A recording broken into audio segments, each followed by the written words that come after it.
You challenged the Russian Ministry of Foreign Affairs spokesman today. What happened? Yeah, I certainly did. And, you know, one of the things that was talked about today, and I was at the St. Petersburg Economic Forum, where obviously the Russians are saying they want to reorient their economy away from any sort of ties to the West, because obviously there are all these sanctions. But it was also about those weapons deliveries from the Biden administration and from U.S. allies, and the Russians essentially accusing the United States of fueling the conflict in Ukraine.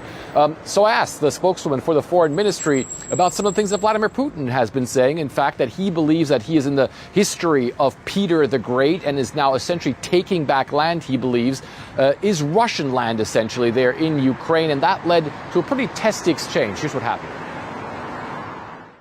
The president of the Russian Federation on Thursday said, and he likened the special military operation by Russia, the invasion of Ukraine, to the things that Peter the Great did in the Great Northern War, and said that Russia was, in his estimation, taking back territory that was rightfully Russia's and strengthening it. Is that not an admission of a severe breach of international law?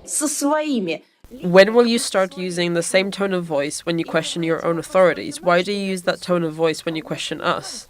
Take a look at 2014. We had a referendum. The big question is, take back and strengthen other countries' territories. Is that not a violation of international law?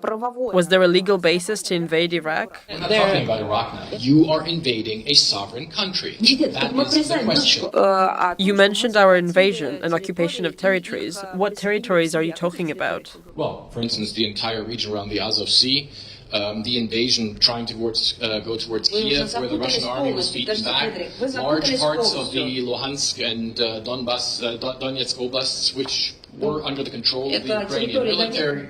And then you have the region around Kherson. So are you talking about Donetsk and Luhansk? Maybe you have more information than I have. I don't have this information about Kyiv.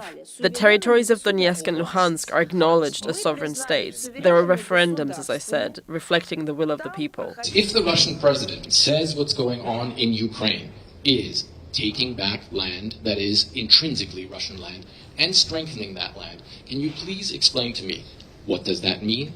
Where does it end? And is that not a violation of international law? You say I don't answer your question. You just don't like the way I answer it. I am answering it. Perhaps it clashes with your vision. America said they are exceptional, and we said this concept is wrong. But I can tell you that the US troops are now in Syria. Nobody asked them to come.